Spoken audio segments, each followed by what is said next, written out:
Vienas efektyviausių sprendimų, kaip sutaupyti išlaidas statyboms, yra tikslios sąmatos sudarimas. Kaip išvengti papildomų išlaidų, mums patars ekspertai.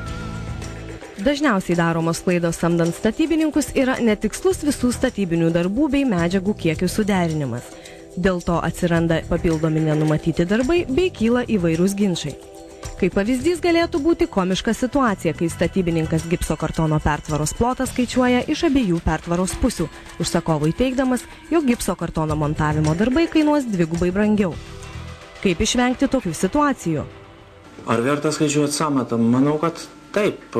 Pirmoje eilėje, kad tai, ką žmogus susiskaičiuos, žinos iš anksto, jis galės planuoti, ką jam daryti, kada pradėti tą daryti, žinos visą savo biudžetą, kaip jį galės racionaliai išleisti. Ar jam verta pasitikėti statybininkais, ar verta pasitikėti pasiūlymais, kuriuos jam pateiks rangovai. Taip, jais galima pasitikėti, bet gerai, jeigu jisai tokius skaičiavimus arba atliks iš anksto pats, arba kreipsis į specialistus, kurie nevykdys tų darbų, kurie objektyviai galės įvertinti visas numatomas išlaidas.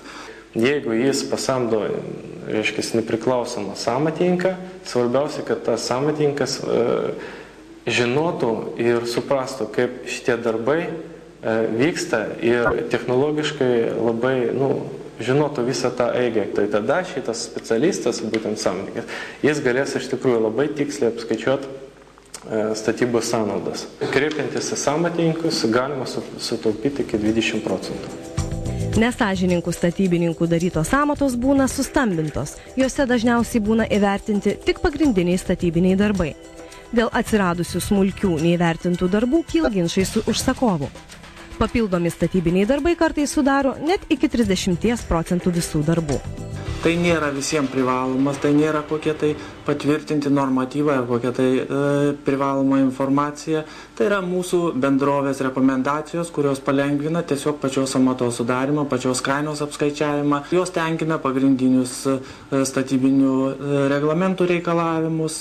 Todėl ekspertų parengtos normos, parengtos kalkuliacijos, jos gali būti privalumų atliekant skaičiavimus, privalumų įvertinant žmogaus numatomas išlaidas remontui ar statybai, ir tie išleisti pinigai sąmatos parengimui prieš darbų pradžią jam tikrai atsipirks.